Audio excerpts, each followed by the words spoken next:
And honestly, between the two, personally, I like SmackDown a lot more. Granted, I did probably see a lot more of SmackDown than Raw this past week, but I feel like SmackDown had a lot of continuation, but also some foreshadowing for what they could be doing after Mania during the weeks building up to Mania. I mean, I like what I was True. seeing. True. But True. yeah. So it started off with Randy coming out, Yep. obviously following up from his return at the Elimination Chamber, and he once again kind of did similar to Punk, not as angry, but he uh poked fun at his rival at the current moment, which is Kevin Owens, who he RKO'd and furthered that. But he also talked about the elephant in the room, which was John Cena turning heel, which is ironic because if you've been a fan for years, you've known that the parallel has always been Randy is evil, John is good, but now Randy's good and John is the heel here. So For really, now. really weird for now, at least. Like For it's pretty weird. now. Yeah. But this leads me to my point. Hmm. Randy went on a little too long. I think he went on a little bit too long. But if you notice, and he didn't do it to um like poke at the Rock. Right. But if you noticed, and this is where I was going with the whole Rock did the three finger thing in October, and then when Cena turned, he did like two finger. Yeah. What if that means one down, two to go? Because I noticed it wasn't blatantly done for the Rock, but you know what how the Rock does his thing with the goosebumps when he pats his arm. Right. Did you notice at the end of that, Randy did it? I did not notice that at all. Yeah, When he he was hyping did. himself up, I didn't think about that. I could it have been just a random coincidence? Maybe, but they don't necessarily do random coincidences. That could be foreshadowing. Hmm. And then plus, even with the whole like him calling out Cena thing, it was more or less kind of like he kind of had like a proud father smirk, where he was like, "Isn't that ironic how like all these years you've been doing the right thing, getting on my case about doing the wrong thing, and now here we And are. Look at you, just like me." but it's also like YOLO.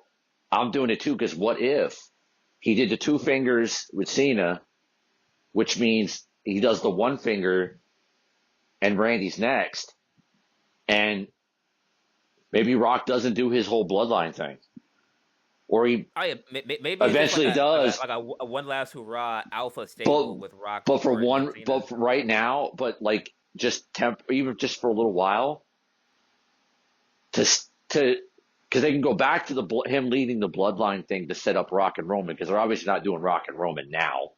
Right.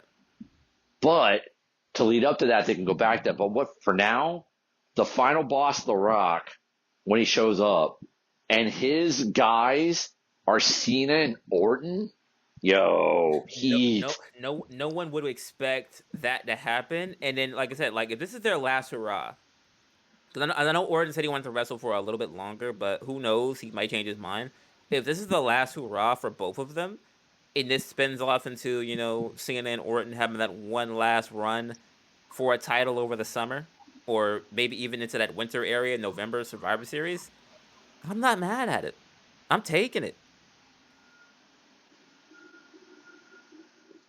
I kind of I, like the idea. I kind of like yeah, the idea. Randy's been heel a ton, but it would be definitely a different dynamic if he turns on Cody, obviously. Like what if like Mania he does? Like he has his match with Owens and wins, but they do their promos leading up to that and Owens gets in his head about how he's been right the whole oh, time and Cody's been the problem and Randy still beats him in the match because of what Owens did to him, but Randy realizes he was right and Cody's been the problem and you have all this interference in the match and but Cody's overcoming, and it seems like Cody doesn't have any friends left, and Randy comes out seemingly to help Cody. Drops him to the RKO like Rock does the one finger, and Randy just turns around to Cody, RKOs him, drops him. That's how Cody loses, and Rock's with them. Holy shit! Yeah, and one thing I'm gonna say, like, just was for this part for me to wrap it up. I'm not gonna lie. If at any point that would kind of like solidify it for me, if at some point in the KO like promo that he cuts on Randy, if he ever says at any point, you know why you're going after Cena, or like finding it funny that Cena was able to turn on Cody. I don't think it's because you genuinely felt bad for Cody. I think you're just upset that Cena did it before you could. Oh, that would be flawless. Like Somebody's gotta.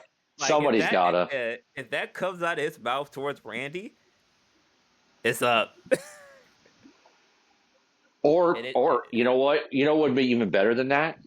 Mm-hmm. In one of the few appearances that will be made before WrestleMania, I don't know how many there will be, but a handful probably. Right. What if Cena's the one that says it to Randy? What if Cena's cutting a heel promo and Randy comes out and they have their back and forth and Cena says it to him? That I beat you again. I said something along the lines of that, where like, I beat you again because I did something you would do before you did it. Yeah. And that's why you're upset. You're not really upset at me. You're upset at the fact that I did something you would do before you did it, and I did it better, or something like that. Ooh. Yeah. Ooh. That'd be crazy. Ooh. Ooh, that would hit. Yeah. That would hit. Hey, for anybody who comes across this, if it happens, feel free to cut back to anything that gets posted between now and then. Credit where credit's due. Where credit's due. Because I'm not gonna lie, that's ball knowledge. If that comes out, that's ball knowledge. That would be wild if Randy does that at WrestleMania and they literally are a group. And then when The Rock's on TV, it's basically Cena's the champ, Randy's his boy, and they're like a modern day 2-man power trip. I was just gonna say the savvy veterans doing horrible things. Man. And nobody can stop them because they got cash. Cody's by himself, and there's other things to deal with. Maybe Punk is mad and comes out after everybody, but it's just him. McIntyre may or may not care. Oh, that'll be a super fight. Cody and Punk versus Orton and Cena. Good Lord. Could be. We don't know what McIntyre is going to feel about this because he's got other targets, but yeah. Could that lead to Drew turning the opposite way, or is Owens going to turn back and realize, oh Lord, what have I created? Now we've got new tyrants to deal with. What did I do? Yeah. Which potentially, in my opinion, could be worse than the Bloodline because, like I said, Cena and Orton have years of championship experience. Them two on the same side, remember those random matches where the GMs would put them on the same team, but they always had mad chemistry. They would I think they had a tandem. I think Cena did an assisted RKO to Orton when they were fighting the whole Raw roster. Yes, they did. He threw him up. It's if they actually were to team together, they were probably scared at what they would actually do as a unit because they looked so good together. I know they wouldn't do it, but hear me out as a wild idea. Right. I know they're not. I know they wouldn't do it, but it would be fucking bonkers. Okay. What if at WrestleMania they're going through the thing. They have all the interference, whatever it is, and Cody is still overcoming. And the plan all along wasn't Cena. It was just to show that the final boss has said on every turn that he's the man, that he's the main guy. He's the main guy of the company. know your role, shut your mouth, and get on the ride the Rock's taking you on, and he can basically do whatever he wants. What if just to, he got Cena to turn just to prove he could do it because he knew how desperate Cena, he wanted a champion, and he knew Cody wouldn't turn, but he was able to make the great John Cena turn. But what if it was just to prove a point? And he just strong arms his own, like he just strong arms his way into Mm-mm. the match and ends up doing it himself. No, Cody's been his guy the entire time, Oh, and like the long, like a bait and he switch. just he just turns Cena to prove that he is the Rock, he's the final boss, and anything he wants he gets, including making the great John Cena drop everything in a desperate attempt to win the title, and Cody wins the Cody Rock does the thing, and Cody does what he wants, does his bidding, drops Cena, wins the belt, and it was a swerve the whole time, and Cody was his guy. Like on some double turn, and then hey, and then maybe we could still get Randy. And then Cena is just destroyed, and then the Cena redemption arc to him actually getting 17 happens at the end of the year, but now it's a redemption arc because what the hell did I do? And he's screwed. He is Yeah, completely screwed. That would be nuts. yeah. That. And then you have the Cena redemption arc where theoretically Cena's final match is Cody Hmm. for the belt, and Cena does it and goes out as champion. Just throwing it out there. That would be like Yeah, double nuts if Cena was just to prove a point, and Cody's been his guy the whole time, and Cody masterfully played it yeah. And then plus now you set up heel Cody to really be the against. face of the company.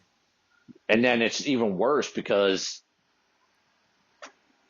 all the stuff about Cody doing the wrong things and picking the wrong people to be, to do business with or to team with or whatever it is, it would make sense at that point because it's like it turned out he was He was that guy, and yeah, it would deep pit down he it. was always the bad guy. What does Randy think about this? Especially if Randy maybe Randy doesn't turn Oh yeah, because now you it would got mentor be versus the mentee. because you could still do Orton and Cody, but Cody's the corporate heel, and Randy's the babyface. Even though he's starting to talk, even though he did talk about what he hasn't punted anybody in a while, and he's hearing the voices, which kind of is alluding to like, okay, Randy could turn heel at any time, Yeah, he could but snap at any it's moment. it's interesting where Owens could be like, I'm right, but Owens is a babyface, and Yeah, kind of like an you anti-hero. you solidify Roman as like the babyface because now Roman and Cody are in the same spot they were before, going after each other, but except this time Roman's the underdog Oh yeah, like because they got they got The they got to where Rock, Cody has the faction and then Roman's the solo one. Rock is the or Cody is the Rock's champion, and he's got the Rock's backing, and he's got the protection of the bloodline when he needs it, and Roman is the one who has to overcome because he doesn't. And Roman's the babyface that tries to take down Cody, but doesn't And because now, yeah, because the bloodline helps Cody, and then the Rock screws Roman. When Roman's got it won, Rock screws him, which sets up Rock Roman next year, next year's WrestleMania, yeah, and then you have Cena's redemption arc where at the end of the year, Cena gets Cody. He summons out one last Super Cena moment and wins. Goes out as the record holder. Titles dropped, and then titles over, and then you can do whatever you want. Like the Rumble winner is the champion, and then hmm, next year's Royal Rumble is Heat because the winner's the champion. So it's going to be another star-studded event, even though it's going to be in Saudi Arabia, which I don't love, but whatever. But it'll still be Yeah. star-studded because winner's the champion. Oh, similar to And the one that then, Triple H did back in the day. yeah, but you could do winner's the champion, and you could either have some sort of whatever they normally do to determine the number one contender, or you can say that the winner of the Rumble is the champion for the vacated, undisputed Universal title, and the last person eliminated gets the WrestleMania match, gets a WrestleMania title match, gets a WrestleMania title match as if they won the Rumble, and then the person who wins the Chamber gets the other, and then whoever is the last one eliminated could go either way. And maybe Roman wins the Rumble, and Rock and Roman's for the title. Yeah. I mean, look, I'm just spitballing stuff, but that shit, it's a lot. That Cody swerve would be heat. Yeah. That would be heat. Crazy, I got a question about something related to that, but I'll wait till we get to like the end Yeah. of it. Yeah. Just kind of like keep it moving. Wait, so they had so I think it was a segment before that, right? Where they said, I think Stratton was talking to Nick Aldis about something. Chelsea shows up, and it basically sets up Piper versus Tiffany to start the show. At least I believe, at least what I can remember. Basically, commentary hyped it up to where I guess they're kind of foreshadowing the Piper turn. At least they were until later in the night. But yeah, Piper had a pretty good showing against Tiffany, which she has been having a lot of good showings lately because they're actually realizing, Piper's looking one of the better women we have over here. She's good. Yeah. Yeah. But, of course, Tiffany winning with the PME. But, similar to the past weeks, Big Matt Charlotte, she crumbled her knee, by the way. I'm not going to lie. That looked actually disgusting. Yeah. That chop block, I don't know if she just sold it well to fold her leg like that, but like the chop block was lethal. Figure 8 in the ring, Charlotte once again shows, some sort of like dominance over Tiffany on the road. They're obviously going to build up more, which I think it might have been a little bit after that. They had Charlotte backstage in an interview, and B-Fab apparently is getting a one-on-one match with Charlotte next week. Don't know how that's gonna go. Well, let's be honest. Charlotte needs to wrestle somebody before WrestleMania. Yeah. To show she's still Charlotte. Yeah. But because I kind of guessed it because I had it muted at first for something else, and I was looking at my screen and I'm like, "Are we getting B-Fab and Charlotte in a match?" And at first I thought it was just like some backstage stuff. And then when they confirmed it, I'm like, oh, like, that's... Nah, I'm not gonna lie. It might be crazy of me to think that I don't think B-Fab gets completely crumpled next week. No. But I feel like she might get... but I feel like, that's not a bad assessment. Because B-Fab has gotten better. And... It's not gonna last long. It's not gonna last long. I don't think it'll be a 10-minute classic, but... She'll get a couple moves in. Charlotte wins in under 5 minutes. Yeah, I'm about to say but she probably gets some kicks in. Probably Charlotte catches a kick, chop blocks, or figure 8, and then that. And I honestly don't like what they did because, like Charlotte took the leg out, put the figure 8 on her, whatever it is. Like, we get it, but like, is this what it's gonna be? What Gunther should be doing? We're doing with Charlotte. That's what I was thinking. Because like Charlotte is coming out, beating ass, leaving, just like punking her every week, and then they have the match and Tiffany beats her. Which, if that's what they're gonna do, then I retract what I say. But if they're just gonna punk Tiffany out more often than not and have her lose, that's what I'm thinking though. As far as like her getting like. I guess like you could say manipulated because like they can still play up to the fact that like Tiffany is a young champion. So if Charlotte's gonna if Charlotte's gonna put the beats on her and get the upper hand every single week, I would expect that.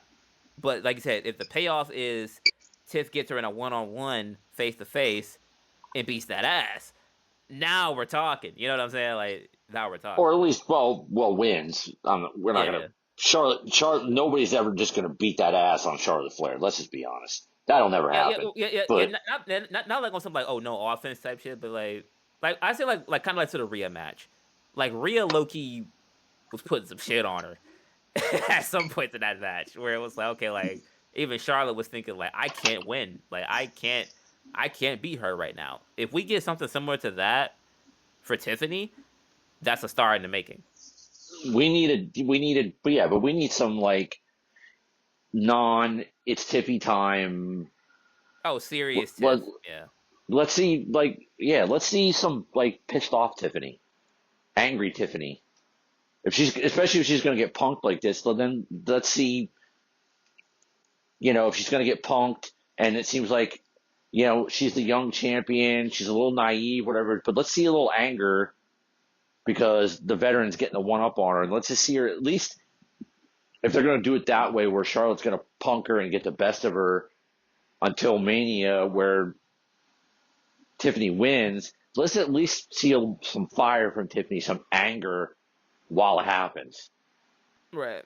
Because then the crowd will get more and more behind Tiffany, and then they can have a more hard hitting match. They don't have to go out there and like wrestle like lucha style. They just they can have a similar type match where they can show their athleticism but still power, a la Charlotte and Rhea, and have a bit of a banger, and Tiffany pulls it out.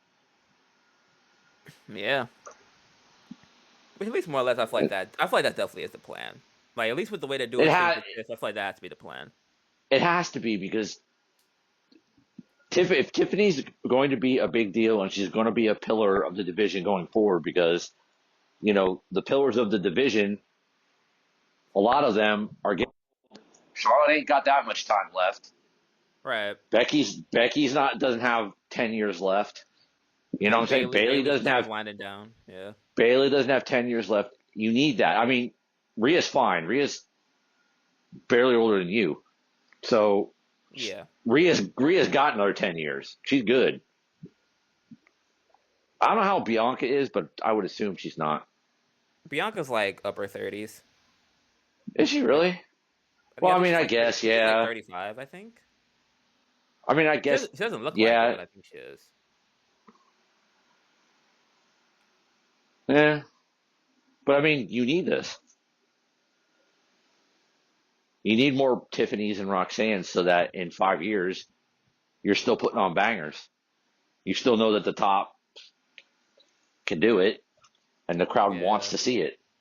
And it definitely be like it definitely be a turn of the age for the Yeah, if Tiffany loses now, you just cut the legs out from under her. I'll keep saying it. I'm not trying to hate, but I mean, it's fair. It's very much fair. Charlotte loses nothing if she loses the match. She loses no mystique. She ain't losing any money. And if Charlotte really wants to win the title again and tie her father, because inevitably that's what she wants to do before she calls it quits, she can still beat Tiffany later. Yeah, but to later down the line, like you said, like shoot, Money in the Bank, even like you do Money in the Bank. Sure. Somebody wins, cashes in on her right after. She got her record, and she still passes the torch. Ooh, now that I think about it, what if they do like Roxanne winning the briefcase, cash in on Charlotte? I'm not opposed. I'm fucking with it. I'm not opposed to that. I'm fucking with it. I'm not opposed. I'm not opposed to it. Yeah. Or Roxanne, like have to do like Julia. Or if they're called up, sure. Yeah. But is that enough time to build them as a big deal? And then to cash in that night? I don't know. But here's an alternative for you. Right? After the Jade thing is done. Yep. Naomi. Oh, with the briefcase.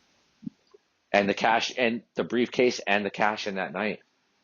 Then it starts her arc, and then we get her and Bianca. Hey, hold on. Hold on. Hold on. Plus, you could have Tiffany in there too, dealing with that stable, and in theory, even Charlotte, Oh Bianca, yeah. Tiffany, and Charlotte against that new stable. Oh yeah, but I say like they Naomi as your bring up Lash and Jakara Naomi as your heel champion. Don't hate it. running the Team Bad 2.0. I Hey. don't I don't hate it. I don't hate it. Like Charlotte can win at Money in the Bank. Naomi wins the briefcase. Naomi comes out with the crew, cashes in, Hey. wins. Charlotte's pissed. Tiffany's pissed. Naomi finally got her one up on everybody and kind of showed everybody, hey, I've been ignored. I did all this, yada yada yada. Now look at me. She finally got her flowers. She's the Yeah. champ.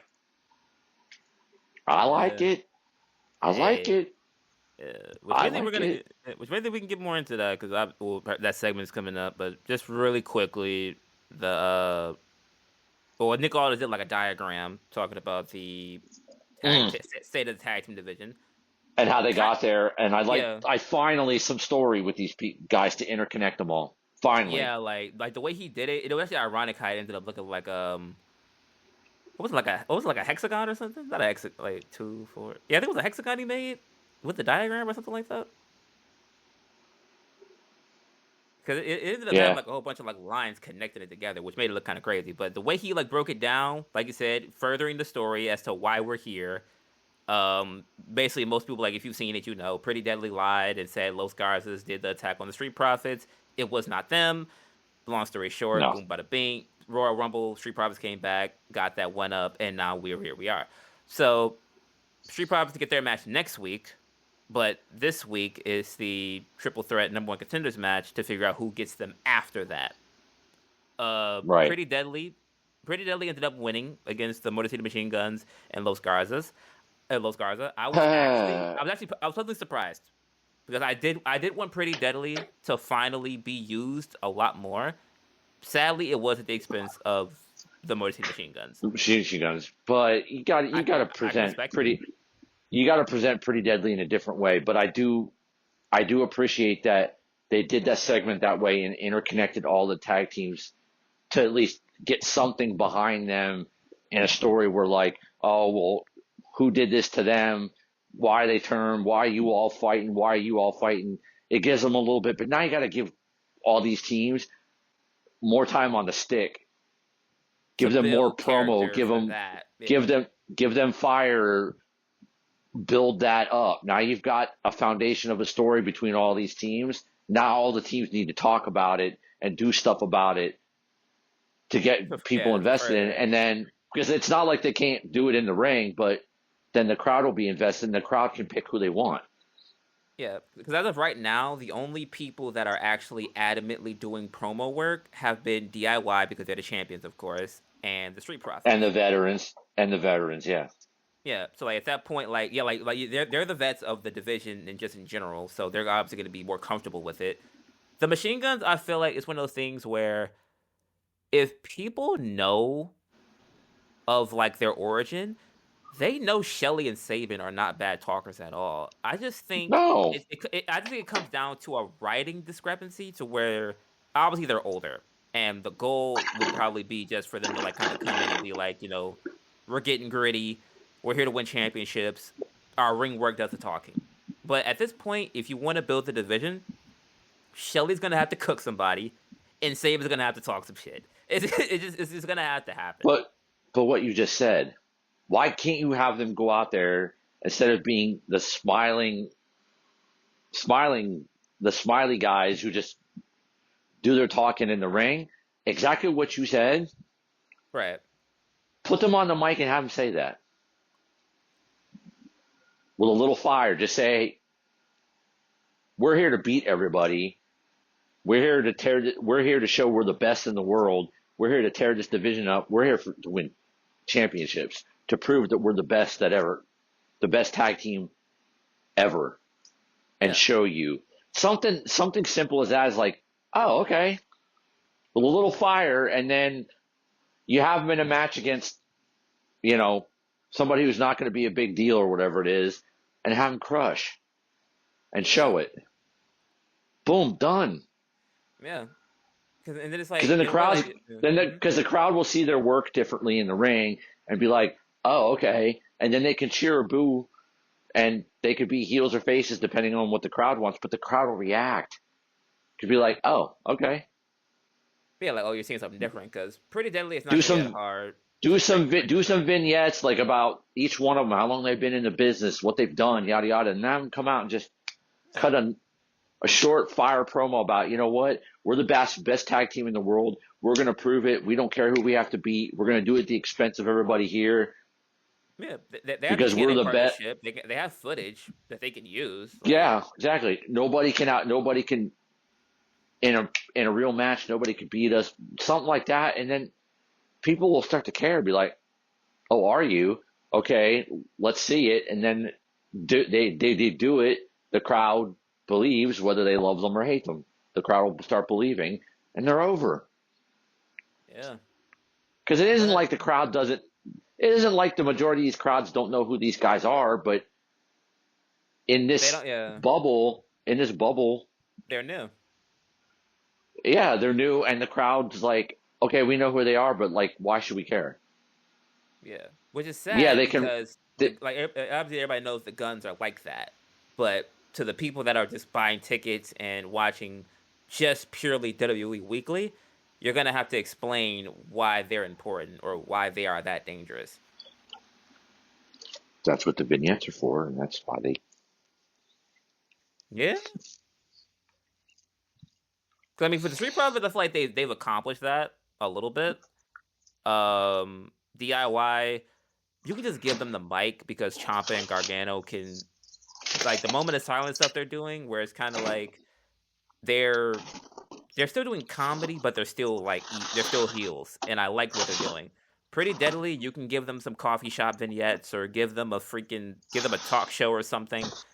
Los Garza, I mean, they used to give roses to females. I don't know what they do anymore. I mean, like, there's ways they can implement crowd engagement with all these teams. They either just stopped doing it or they just haven't done it yet, which leads me to think that eventually they will. They Because need I to. mean, yeah, They like got to. it's definitely needed pertaining to tag matches, well, tag divisions that are building like this. So Yeah, let them talk. You want the crowd to care about them. Let them talk. Give them yeah, a reason to care, good or bad.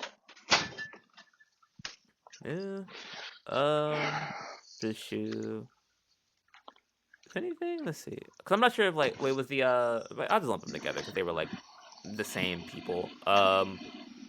The Los Garza Santos segment where they were in the locker room and Escobar, ironically enough, was saying, you know, I need wins out of you. I need championships. You're better than this. When looking at their leader, very much ironic. But it's like then you have Andrade. Well, afterwards, Angel pretty much said, you know, he's right to Humberto. But then Andrade shows up, and you know these two go way back to the Yeah, they, pandemic Raws. yeah, they do. So Andrade knows Humberto very well. He says, "Why are you taking this? You're better than that." And it's like Humberto kind of ate it up for a second, and then kind of just snaps back to it and walks away. If Is this this leads, foreshadowing? yeah. Is this foreshadowing to another team? And at that point, I'm not gonna lie, it would be good long term because I feel like Garza and Santos are they're naturally Angel. I mean, like Angel and Santos are naturally bad. So if you wanted to make that a tag team, you definitely could. Humberto to me has always been better as a babyface, and the crowd loved Humberto when he was a babyface. He was putting on bangers with Seth, fighting for the U.S. title. Like he did good as a face, and Andrade isn't really doing anything. So bring a new tag team, two birds, one stone. Now you got Andrade and Humberto in the tag team division. And they could light it up. Yeah, but I feel like those guys aren't slouches in the ring. You can still have the same. And Humberto could do most of the talking. Yeah, Or Or put Zelina back with him, Oh yeah, with like Andrade. Yeah. Andrade. Oh yeah, like Andrade, Zelina, like Because it won't reformation. matter, especially if Zelina's husband's going to be on the show. They don't have to put her with him, but put her with Andrade like she used to be. Yeah, and plus, like I feel like it's one of the things where it's like I kind of wish they need to. I wish they would kind of do it like, not wish how they do it, but like kind of like with Bianca and Montez, where they're together, but they don't interact that much, which I love. I love it because sometimes I feel like they kind of force it. And then plus also like you said, like back then Andrade had a feud with Alistair, with Zelina, as the manager for Andrade. So it's not like it hasn't been done. They could do And it you could again. move you could make the U.S. title division even better because you could put them both in it. Yeah, like it's a lot of layers for it. Sure. Yeah, or just like in general, shoot. I just feel like Umberto and Angel have always been the more underrated people on the roster because whenever they get time, their matches are solid. They just don't use them in a way that most people would either, like I said, make them care, or they're just not used enough. Yeah. Well, So that's a problem with a lot of people. They're just not getting. yeah, the TV time is very scarce. So it could be interesting though to see what they do with that, especially with Andrade kind of being in limbo. But it kind of does remind me of the I think he had like those periods in AEW where he was just walking up to people talking about something. Hey man, you want a job? Yeah. Just giving out business cards like for the I don't think it was for LFI, but like it was some stable he had. But it kind of gave me that. I'm like, wow, he's back to he's back to try to recruit. Yeah. Maybe. Yep, should be good. Should be good.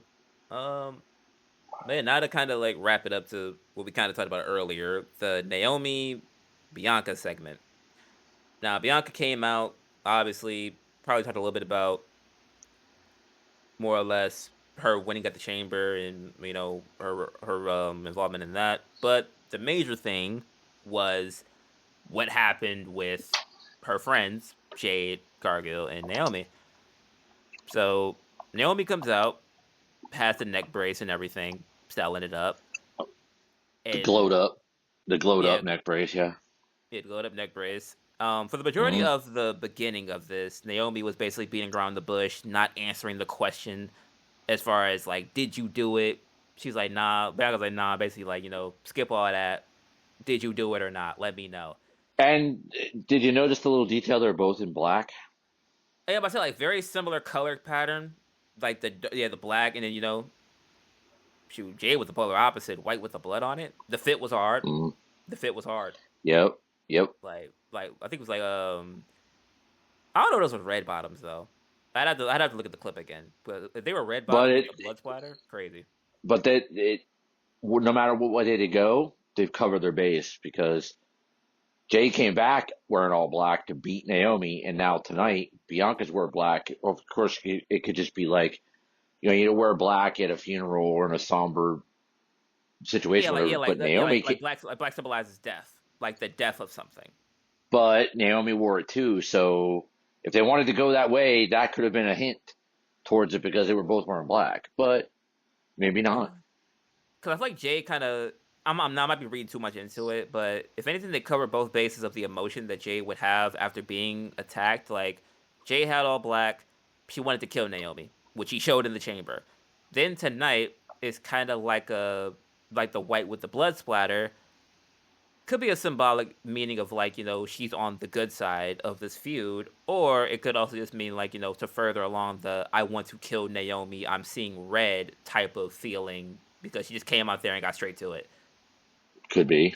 So could be reading too much into it and thinking about clothing and apparel, but some of these But people they will say that they're like, oh, like my fit meant this, and I'm like, oh well, I wasn't crazy, maybe.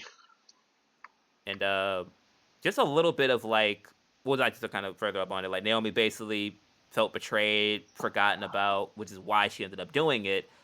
Um, the acting, the kinda depending on who you ask, I'm not gonna say it was bad. It was At some points, some people will, I did feel the emotion in the game.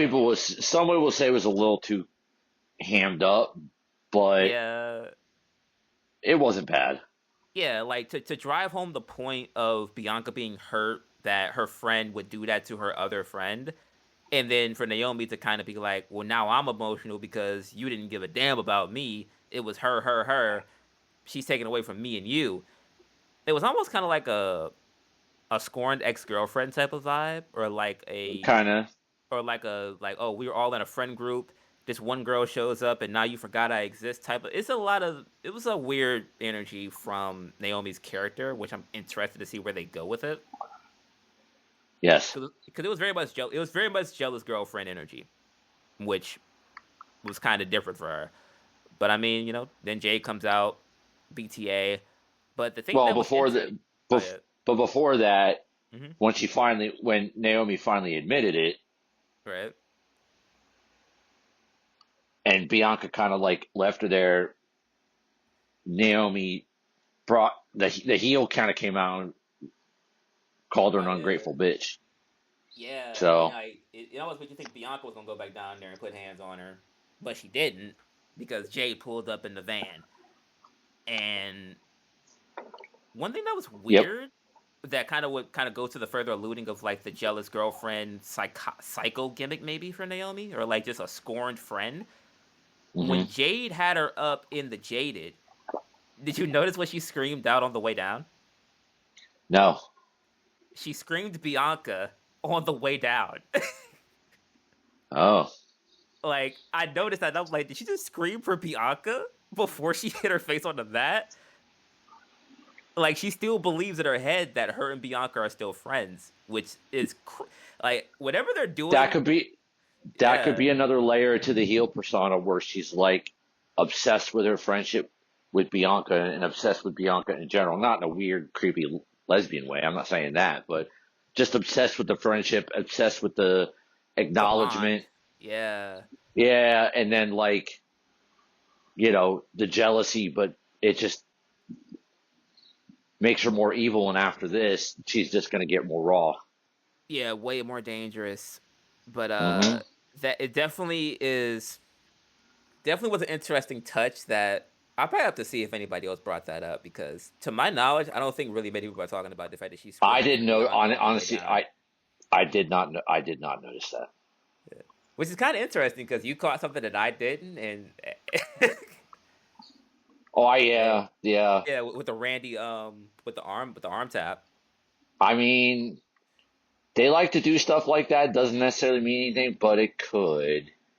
And Yeah, I but certainly noticed it and had to bring it up. yeah, That could could be be a like short. That could be a short. yeah, let's say like it's just one of those little major like one of the little major tidbits that goes a long way over time.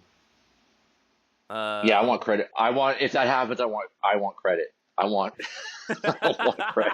I want credit because I honestly I have heard zero people say that. uh, uh, uh, hmm. I guess I'm just going with the match. Just skip it. So they had Braun Strowman and Solo. Uh, Basically just a follow up because Solo hit him with a chair last week, and kind of furthers the Braun Jacob Fatu Does it? rivalry. Does It's it? weird. It's weird because I know it's more so about like in like last week Solo was trying to help. He failed. They have a match this week. Jacob gave no f's about Solo. He came out there straight business. Him and Braun had a brawl. I don't know what they're doing as far as like, is this like is Braun Strowman like a distraction for Jacob because obviously they still have beef? Is Solo trying to earn trust back? Tama came out there first, so I don't know where his role is in this. Did Tama even want to make the save, or did Jacob send him out there to set up for him to come out there? You know what I mean? Yeah, I don't know. It's like I don't know what they're doing with It that as seemed a like it whole. was. It seemed like it was heading towards Jacob and Solo, but like if they're gonna do that, like when does Solo get the beat down? Yeah, yeah. But Like when do it, they isolate Solo and but then charge now, essentially? but now, it seems more like they're gonna go Jacob Strowman and just Yeah, have like a do like the the two monsters part two where which they I mean, just hey, kick I the mean, crap out of each other, which Jacob will win. But then what's the point of Solo then? yeah, it's like where do you? It's like because if anything, if they try to like do it to where maybe the Solo Jacob match doesn't happen like at Mania or even over the course of these next few weeks, maybe it doesn't happen. Maybe it's like a follow up thing where maybe Jacob beats Braun on the grand stage and like say it's like a street fight or something on night one. Like it don't even have to be like night two. If it's like night one, a street fight, Jacob beats dog walks him and does some crazy stuff in the match. The crowd loves it. Maybe that's like a wake up call for Jacob to be like, you know what, Solo? I gave you my undying loyalty when really in all actuality I should have been more loyal to myself. And then now him and Tama split from Solo, beat the mess out of him, and now you get the Solo feud Yeah, after but like, Mania. does Solo's involvement in WrestleMania include trying to get involved in a match, and they're going to play up for the next 6 weeks that Solo keeps trying to like make amends and he keeps screwing up, even That though that could also be lose what they do. losing even though losing has consequences, and they haven't really brought that up and done anything about it. But like Yeah. he keeps saying he loves Jacob, and Jacob's not saying it back, and Jacob seems irritated. But you're gonna drag that out for another 6 weeks where Solo screws up again Yeah. Or if and anything, I almost mean, cause costs him a yeah, match, and then he catches the beat down. I like, eh, yeah. I I don't feel like know. that's yeah, because it's weird. Because I also don't want them to do like a delusional thing times two, where it's like you already have one going with Naomi. Say they do have Solo get his ass beat, and then Solo's just like, it's not over yet. We can still be a family. Like after Jacob had beat the shit out of him, it's like, no, we can still be a family. I have faith. I know you didn't mean that. You didn't mean those hits. It's like now, do you have him? Like I mean, they could do it the week before, like the week right before Mania. He just like they just beat him up to where he can't retaliate until that next week. That I could be the don't, I case. don't, I don't know. But it's like, yeah, they gotta like, losing's supposed to have consequences, and Solo keeps screwing up. Like, what are they? Yeah. What I can don't they? know. What did they play up to it? I don't know. I really don't. I don't know. I just know that I don't see. I whether they keep the bloodline or not. Do they do it where maybe Tonga Loa comes back? I don't know how hurt he really is. I forget. Yeah. But if he comes back soon, or they add to the group, what if it's not Solo that gets the beat down? Because Tama did try to help Solo. Maybe not for Right. Jacob, just because. But what if like Tongaloa comes back, or they add somebody else joins them for now, Hikaleo, Zilla, whatever it is, and it's Jacob that gets the beat down because now Jacob's getting the cheers and the chants from the crowd, and they flip it and they Oh beat yeah. down Jacob and kick Yeah. Jacob out. They might think Jacob thinks he's bigger than the family, and plus, like going back to what they said in the beginning, Jacob Loki was never supposed to be included anyway. Right, They don't because he's acknowledge the Jacob. right. So and then Jacob could be like a tweener, and Jacob just try to fuck up everybody. Just He don't kicks care. ass, no matter who it He don't is. care who it is, and you could Yeah. still eventually have a match with him, with Jacob and Roman. Yeah, but I said you can still get the Roman match. You can still get like that. Definitely could be a good idea. That could work. Where this is a play, and Which also would make sense they turn because on mhm. they turn on Jacob. Jacob goes solo. Yeah. We also goes with like Jacob's prior history with teams because if anybody's watched MLW, Jacob was in Contra Unit, and at some point, eventually Jacob outgrows whatever stable he's in. Even though Contra Unit was Uh like his huh. idea initially, they eventually ended up kicking him out because eventually at that point, like Jacob probably doesn't want help or he's just been that dude for that long that he pushes things away. In this case, Solo's effed up or fucked up multiple times. he left them out high Hmm. and dry. It makes a lot of sense for him to just go solo. Pun intended. Yeah. Yeah. So, oh yeah, I also forgot something at the beginning. That would have came back up later, but I think at the beginning, before the Randy promo, Priest got attacked by Drew McIntyre. I completely forgot about that. Yeah. Yeah, so That's just yeah, setting up their match. I hope there's some story to it because otherwise it's a shame for filler. both of them because it's a throwaway undercard match. I mean, there is history, yes, but play the history up to make the match more meaningful than just like, Mean oh, more. they're just there. Yeah, but eventually we'll probably expound more on that. But oh, so I think after that was Chelsea Green, United States champion, versus Michin in a street fight. Uh, I'm not gonna lie.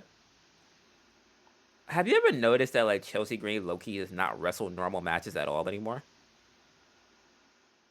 Um, not It seems like almost all spec- her matches have stipulations. I mean, yeah, I mean, maybe it's to, I don't know, maybe it's to like play into this group where she's like the do it all, where she can have any kind of match, but in doing so, you know, she needs help to win them. Yeah, it I does show don't, Rain in I, character. yeah, I mean, maybe. Yeah. It was a nice touch her dressing like Cactus Jack for that match, sure. I about to say yeah, But the Cat Jack fit was hard. if she's gonna lead a group, she's got to show she can lead the group by being willing to do whatever. Anything. Yeah. Hmm. Even if she Yeah. needs help to do it, she still is willing to do it, which is a sign of a good leader. And it's not like she's bad. Of She's course. not. Yeah. And like I know I said earlier, well, I kind of said earlier, as far as they kind of, most people probably would have thought that like, oh, the Piper turn is coming just because of the way that Chelsea kind of treats her. But now, as of obviously her coming out after the Stratton match, Piper's ribs are cooked. So Piper's not giving her no help, and Alba Fire comes out with the hoodie on and makes the save. It could still lead to the Piper turn because it could be similar to the whole, you know, Nia Tiffany thing where like Piper gets jealous Oh, because from the inside type of thing. Alba's like the right hand, and then Piper's just kind of shut out a Mm, little bit, and then yeah, Piper just eventually has enough and says, yeah, "Screw it, I'm out." Sure, yeah, it's kind of cliche, but for the mid card division, it would work yeah. Or because if they anything, need more. And I actually, you know what, watching this and watching how it ended, and it was solid, right? you know, no issue. And watching the ending and Alba coming out and helping Chelsea win, I actually feel bad for Mia. Oh, that she's not getting the championship. Not that she's had multiple shots and lost, but like, why is she not over? She knows how to talk. She's good in the ring. Like I feel bad for her because she's kind of like lost in all this. She's really good. She's a really good wrestler. She's not like top of the heap or anything. I'm not saying that, but she's a really good wrestler and she can talk. I'm not gonna And lie, it's just like, it's like in a weird way. I feel like she's one of the ones where her style, kind of like how they say like with the Japanese women, where they kind of have to like tone it down because they hit too hard. I feel like Michin has to kind of like pull back on most of her offense because either the or women, maybe she's a better Raw fit because they seem to go harder on Raw and SmackDown seems to be more technical as far as probably, how they do yeah, things. yeah, because like I feel like Raw is like there's heavy hitters and it gets gritty over there. So it's like if she's over there fighting like Lyra and Ivy Nile, she could do whatever she She could wants. she could stack up, yeah. Because it's Yeah, like when they did the dumpster match that she won, Right. And then they did that little bit with Chelsea, whatever it is, where she was stank. Like it seemed like for a minute, like, oh, Mia's finally over, and then they just Yeah. people just stopped caring, and I felt bad for her because I actually kind of thought, and it's Yeah. not like she didn't she looked bad, or that they didn't make her look good in losing because she didn't just lose Yeah, but see, or get it was due to like some sort of interference, or like like the match was sort of stolen from her, so it's not But bad. it's like, where do you go now? Because she's not getting another title shot, so she's lost in this whole thing. As good as she is, and now you've got this like group, but like, who's to feud with who? Then again, also they do That, have the thing where I mean, because like they said Zelina was next before she went out there. Like she said, whoever wins this, yeah, I got next.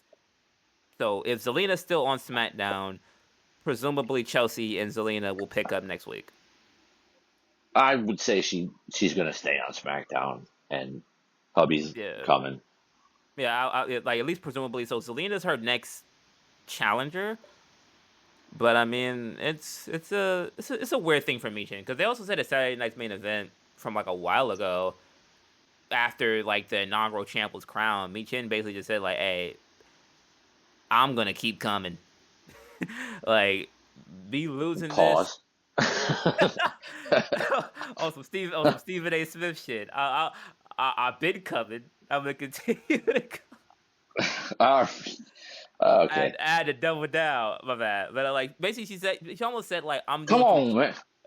Come Yeah, on, like Skip. Come on, Skip. she basically just said, "Hey, Chelsea Green, Joe Green, vegan machine, me in five." That's basically what she keeps. That's basically what her idea is. Like she's gonna keep coming back for that belt. And I mean, eventually she will probably. I feel like I would say that she probably deserves the Mania payoff, but I have been enjoying Chelsea as champion because I feel like she also deserves it after what she's been doing the past like year and a half. Yeah, So it's like it's harder for SmackDown when you think about it for like their mid card title because there's so many people over there that you can look at and be like, oh yeah, she deserves the belt. But then you look at the champion currently and you're like, damn, like she deserves it too. It's like Lyra with the IC title. Granted, she is great. Like Lyra is exceptional. I don't know who dethrones her over there outside of Dakota. I don't know who dethrones her. I don't know So it's like because who can match her? yeah, like you have to like with the way Lyra is like unless it's like a complete brute or you're somewhere in her wheelhouse. No one's gonna believe Maxine Dupree beating Lyra respectfully. No one's No, gonna believe that. no. So I mean, Ivy I could have bought. Ivy I yeah, could have bought. yeah, like yeah, Ivy makes sense. Uh, Kyrie is sellable, but it's like Dakota wants that belt. So I mean, I guess you've already picked a damage control recipient. I guess. Yeah, but harkening back to EO, during the match, EO did all the group's finishers. Could that be foreshadowing that the group is done? Oh yeah, she did do the scorpion kick in the elbow. Oh, not the scorpion kick, but the what did she call it? Oh God, I don't remember. But I'm she drawing did. such a blank. Yeah, but like she did Dakota's finish and then she did the insane elbow. Oh my god, why am I drawing a blank? Didn't she? She did. She didn't. She do. She did the Oscar lock briefly too, didn't she? Oh yeah, it did the Oscar a lot. Oh yeah. So I mean, like, Could that be a foreshadow that, like, if she's the champ, or and I might keep it like she don't need the group. She's proven it that the group actually held her down, and she did it herself. plus I Because mean, I'm assuming Oscar will be back soon. I feel like if anything, if they do split, it'll probably just be Kyrie and Asuka because when they celebrated like their win, I think Dakota was the only one there, to my knowledge. Somebody can correct me if Kyrie I'm and wrong, Oscar, but I think Dakota was Kyrie the and only one Oscar, there. Oscar could be in the title picture if they need it, but they could also Oscar and Kyrie as a team and beef up The the women's division. division. I wouldn't hate that. And then, like I said, if they might go the route of the Wyatts showing up at some point, and Alexis got a part of that, Yeah. Alexa and Her and Nikki, Nikki. like Yeah. Wyatt 16, you got Liv and Raquel, you could have Asuka and Kyrie, Kabuki Warrior stable. Kabuki Metaphor people still Warriors, there. yeah, with Naomi. All of a sudden, you got something going. Yeah. Finally, Fatal influence on the call up. Well, actually, I don't know. They might. I mean, you might finally got something. They might be cooking. They They might. might actually start cooking. Yeah. Oh, the Cody Rhodes thing was. I didn't realize how early in the show. Somewhat the Cody. I mean, it was like third to last, but I forgot about that. Yeah, but it was still like, what was it, about 40 minutes before the show ended? Yeah, it was still like a It was decent like amount of time. it was still like 10, it was like 10:15 ish or something like that. 10:20 when he came out. Yeah. Obviously, it was very anticipated that he talk about what happened, and there's no better salesman I feel when it comes to matches than Cody, because the way he dressed this up just made this match like even if it's just a one-on-one, which it probably won't, but if it's just a one-on-one, he made that match way more personal than Yeah. initially maybe most people probably could have expected. Like he rode with John Cena up and down the road trying to get information from him. He talked about how when he was not dashing, but when he was like Cody Rhodes with the mustache and the spray tan, Philly was the first crowd to really embrace him, which I didn't think about that at first because I mean that was like a long time ago, like what 2013, 2014, maybe. Yeah. Yeah, like so he pulled that out. Pause. Yeah. He sold the emotional part about lying to his daughter about What why he was happened to him? hurt. Yeah, he talked about Philly in the crowd and them seeing him win the title last year. Um, I mean, he hit all the bullet points. Like he said that in all that talk about Cena, that Cena told him that, when he won that last year, that the belt gets heavier and heavier every day. And he did Yeah. the thing where he held it up and he says, it's not heavier.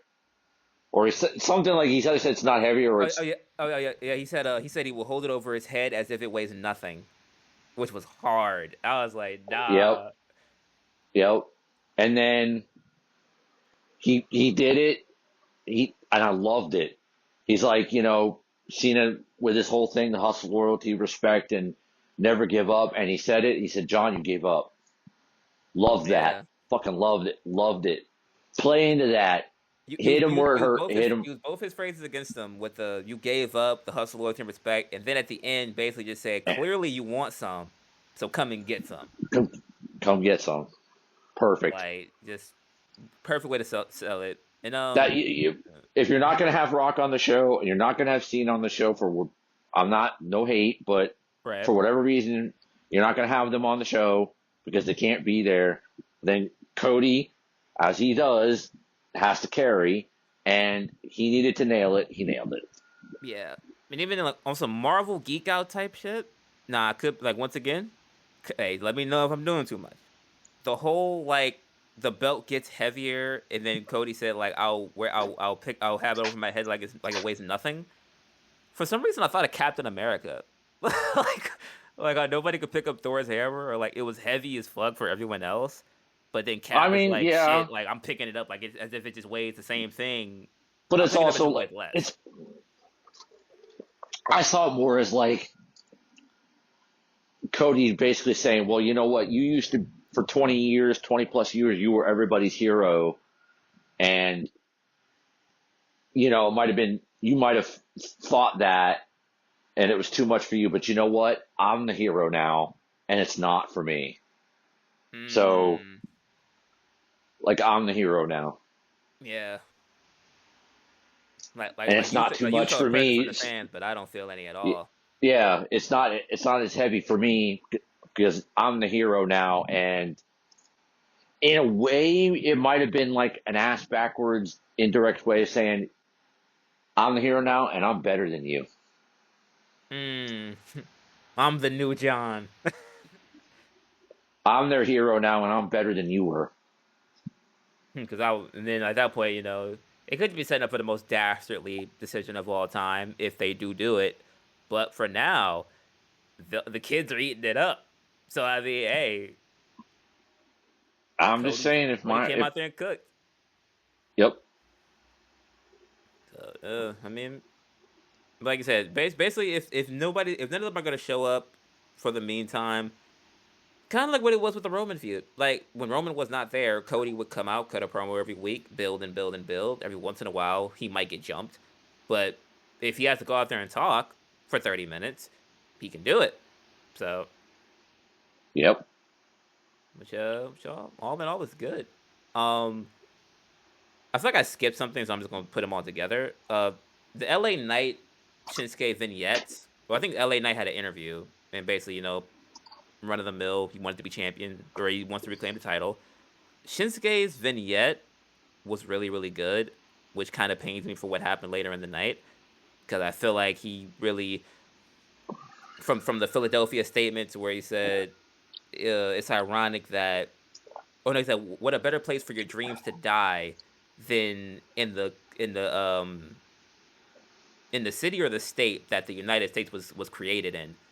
I'm like, how did how do you fold that? How do you make that lose? I don't know. Like it was like the promo was so good, and his English is getting better because people kept complaining like, oh, his English is jumbled. Like it's getting better, obviously, and it's like the promo was so good, and like They've fumbled it. Honestly, ever since he came up from NXT, they've fumbled Shinsuke so bad. they've lost the plot. They It's like I'm a good I'm a very delve more into that because I'm gonna sum up this. We got to sum up this Drew thing real quick. The Drew Jimmy Uso match. Is this their third match in 4 weeks? I think something like that. Yeah. Again.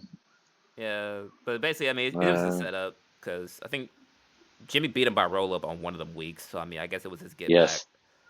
Yep. So Drew on the turn back was gonna go back in there, then apply some more pain. Damian comes out, beats the brakes off of him, says it's on site every week from here on out. So we're gonna get more brawls between these two, which I would Which assume will lead to the Mania match. which is okay because they do have a history, and Damien literally said it to him. It was basically like, when you had the chance, I beat your ass, and Yeah, so you can play on that as part of the story. Like, I beat your ass, and I'm just gonna keep beating your ass until you get it, until you yeah, stop complaining, and then you know you get a little bit of like, okay, fine, I'm not gonna complain anymore. You get that psycho Drew pops back off, and then you have something for the match, and they just beat the piss out of each other. yeah. But I There's, feel like I feel but like the payoff has to be like a brutal ass match, a hard hitting match for sure. yeah, they got to talk. There's your story. You got to talk, bring up that history, and then basically like I'm tired of you complaining and talking about this one, talking about that one. You need to worry about me now. And like you said, Yeah, make that a thing. Make that a thing. Like he said, on site. Every time I see you on site, I'm just going to drop you.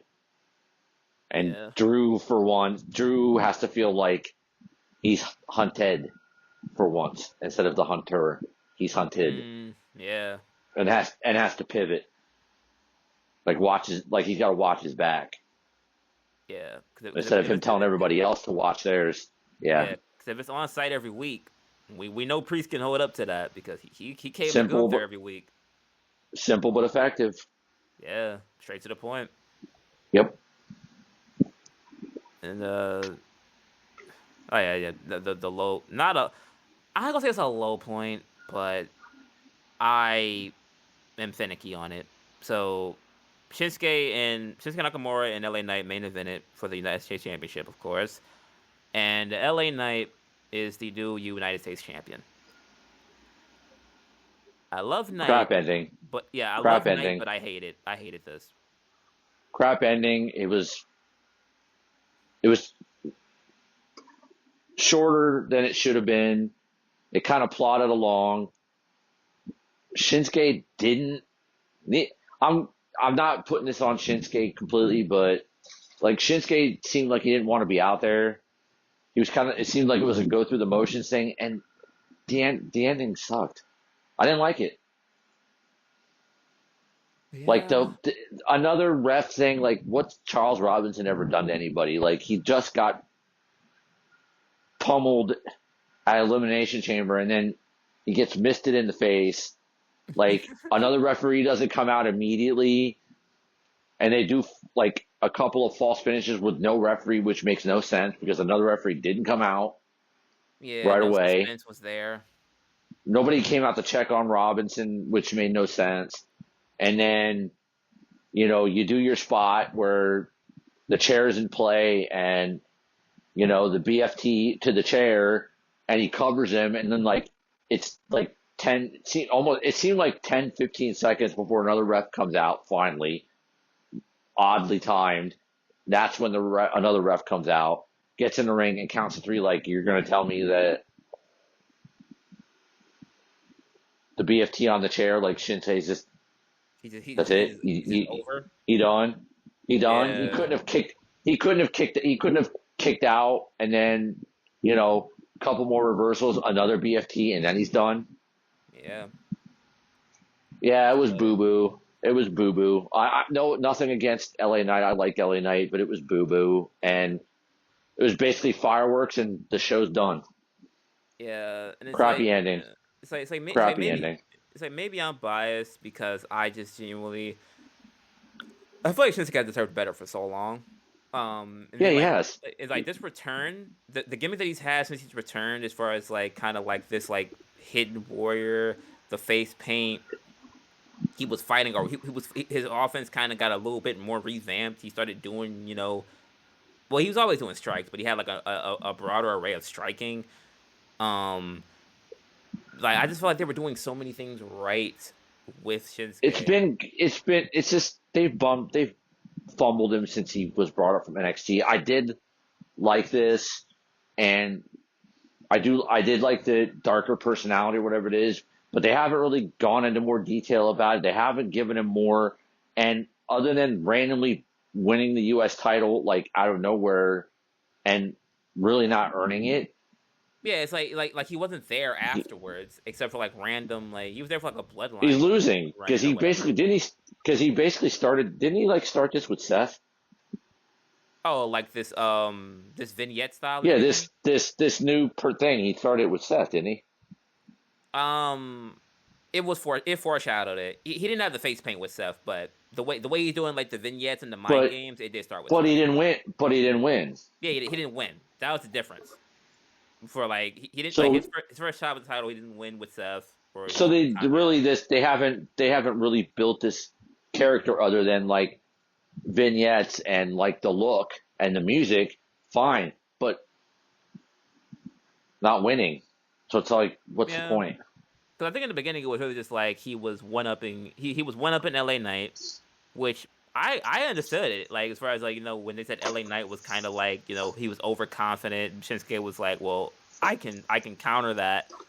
That would have been a good plot armor for Shinsuke to be like, no matter how desperate you get, you're not taking this title from me. And then eventually when he does win, then it would, like I said, it would mean more. But in this case, I'm like, Shinsuke had the belt. I'm pretty sure he beat him in the rematch, or like some fluky thing happened with the rematch. You do a tournament with Carmelo in it and Jacob Fatu. You still give LA Knight the rematch when you could have. If you were gonna have somebody like be protected, just give us Melo and Nakamura or something, and then if Melo loses, he still has time to be built back up again. Or shoot, make it Jacob and Shinsuke, a random ass match that might go hard, and then say a bunch of interference goes down and nobody wins. And that way, you keep everybody clean. But with LA Knight, it's like we've seen how this gone. We've seen how this goes. Shinsuke is technically in his head in storyline purposes. How on earth is he out on a steel chair from one BFT for 15 seconds? At least Like it's just that's it was nutty. bad. That's nutty. I mean, let's be honest. The writing on SmackDown and It's so it's so certain up and parts of down. it's so up and down. Now I'm not gonna like crap on Road Dogg because he's only been head writer for a couple weeks, and some parts are good and some parts are off. So I'm not gonna put it all on him. Right. But if like a month from now, we're still getting this up and down stuff. Something got to change. Something's got to change. Yeah, it's It's like gotta because it's like I get Raw had a shock ending where it's like, oh, Io wins the title, but the same thing you did on Raw where it was like, okay, mind games. Rhea beat herself. Io has never lost to Rhea 1-on-1. You played into that and you capitalized. Shinsuke is the exact same thing. He beat LA Knight. He outsmarted LA Knight multiple times before LA Knight eventually got this match again. But this time LA wins by cheating and a stalled finish. How does that work? That's it. I could be sounding like a complete asshole right now, but I'm just saying, like no, respectfully, for anybody that listens to this, like respectfully, I just don't find the purpose in building a new gimmick, giving him a new theme, new entrance, a black mask, and everything, and you're gonna tell me that this is how he loses? No, no, nah, it was terrible. no. SmackDown needs help other than the main stuff. The rest of SmackDown needs help. Yeah, It's just SmackDown definitely gets carried by, depending on what their main story is, that story will carry, and then you just kind of gotta hope there's a secondary story being built in the background. Which, to be fair, the Naomi stuff has a backbone. Randy has a couple of ways he can go. So him and KO is an interesting project or a furthering project. But then it's like outside of that, it's like that U.S. title is getting passed around like a ring rat. Like, what are we doing right now? Like the last, yeah, like they basically I think it's like LA Knight had the belt for a while. He gave it up to Shinsuke. Shinsuke had it for like a couple of months, and now it's back on Knight. yeah. At least Raw, you know, has its parts that are like but at least they're flowing with things and putting story. Like SmackDown is just too up and down. Like you've got your main stuff, and then it seems like everything else are phoning in. And I'm not completely blaming this. Part of it's the 3 hour format and not having, you Enough know, people.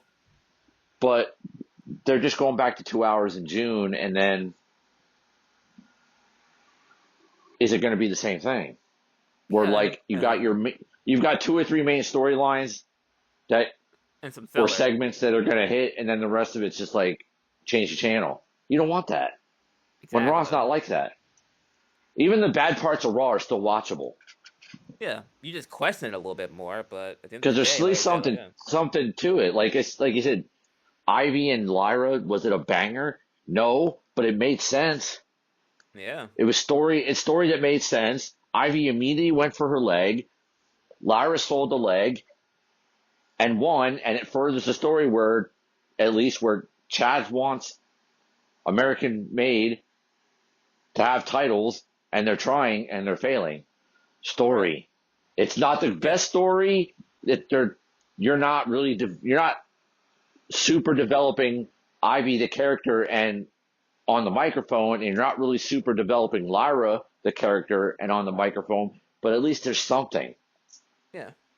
There's a backbone. There's a backbone, but not as many people are going to care because they're not talking about it.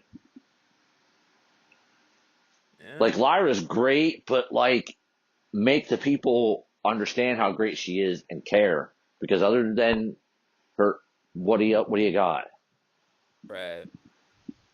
Like Lyra and Ivy could kill it, and I wouldn't hate watching them wrestle again, but give it Give people more reason to care about it. Give it some legs. Let them talk. Let them talk. It's not like they can't. That's what I don't understand with the undercard with the women. Like, I don't know. I can't think of any of these women that can't talk, which is rare that you actually have a women's division where like pretty much everyone can go. Nobody is garbage, complete garbage, and they can talk. So like, let them. Give them a personality and let them show it. Like, I don't get it. You can't. Vignettes are fine and dandy, but like, you can't give somebody a backstage interview. You can't give some of these women a backstage interview where they can show their personality for 30 seconds. You can't fit that into the show and do that enough times to where like people are like get who they are, and then when they're in the ring, they get the personality, and then they can watch the work and enjoy it and like, oh, I like her. Yeah. You can't just stuff them in the ring and they put on a decent match and the crowd's gonna be like, this is awesome. They're not gonna do that. They don't care. Yeah. They want to, but you give them something. Yeah, to further it along. Yep. Which is ironic because the thing that they do with some of the women on the roster is what people were saying. Oh, they was like, oh, to kind of like sidetrack it a little bit. I mean, Ricochet, great in the ring, on that mic, he was kind of ass, respectfully. Bro goes to AEW, he starts getting a little Jadakiss laugh. He's still in robes and shit. Like now Ricochet's cooking. It's like it's like sometimes you gotta just put the mic in their hand and just say, "Fuck it, you figure it out." Like, Or give them something, to work with with. a persona and say, okay, here's what you got. This is what you're going to do. Say what you want, but be like, but be that. And he's kind of letting it fly, and it's working. WWE didn't do that with him. Yeah. Because WWE doesn't let everybody like cut their own promos, so it's a detriment. I suppose the negative thing with WWE was everyone's allowed to just randomly cut their own promos. Certain people they might have like, well, we need you to hit this point, but they just go out there and riff, and other people they don't trust enough to let them riff at all.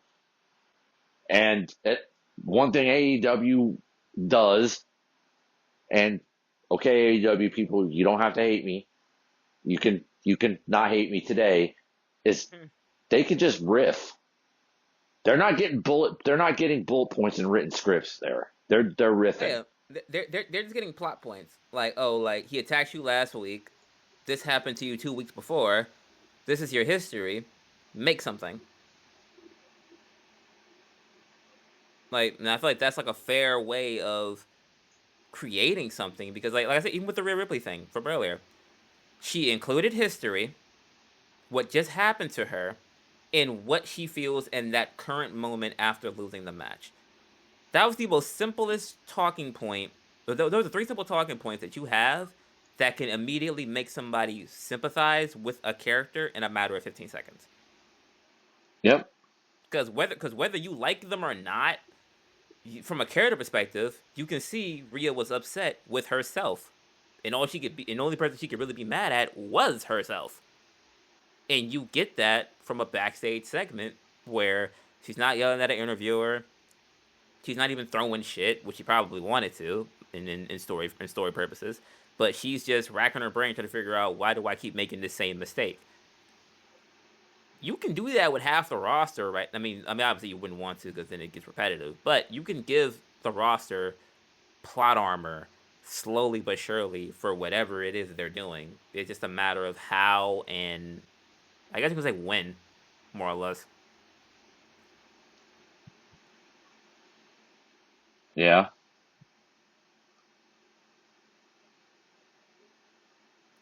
Yeah, I think that wraps it up for this for the weekly review.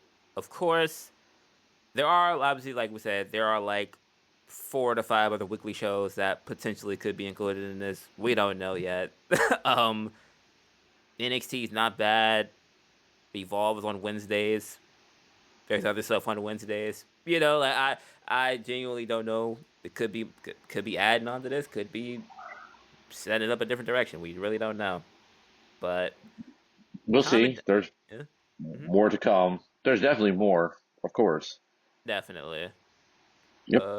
Comment down below, like no matter which part, because I'm gonna try to like timestamp and split it to where you'll know where where the Raw part is and where the SmackDown part begins and stuff like that. So whichever part you listen to, let us know your thoughts. How did you feel about Rhea and Io, the title swap? Did you think Shinsuke Nakamura got screwed? You know? Did you see If you Jade? agree or disagree with disagree with our opinion, feel free to say something. Yeah. We don't care. Thick skin. And hey, the possible ideas, Yeah. if you're on board, What about those? I was say because yeah. we were kind of cooking What it. do you, we were, yeah. Kind I of mean, cooking. I think we'll clip a couple. I think we'll clip a couple and put them up as shorts. But like, what do you think about the ideas? Because I haven't heard everybody talk about it. But what if? Does that go hard? Am I out of my mind? I am getting old, but am I out of my mind, Hey, or am I onto something? yeah, hey, talk to me. Talk to me. Yeah, Yeah. talk to us. Um. Once again, as always, appreciate you guys for listening. You can follow me on social media at PTP_99. Mostly the same on every other platform. G, where can they find you Follow at? me at. You can find me on Twitter at Tony the Real. Yep. And hope you guys have a good rest of your weekend. And we'll see you all in the next one. Peace.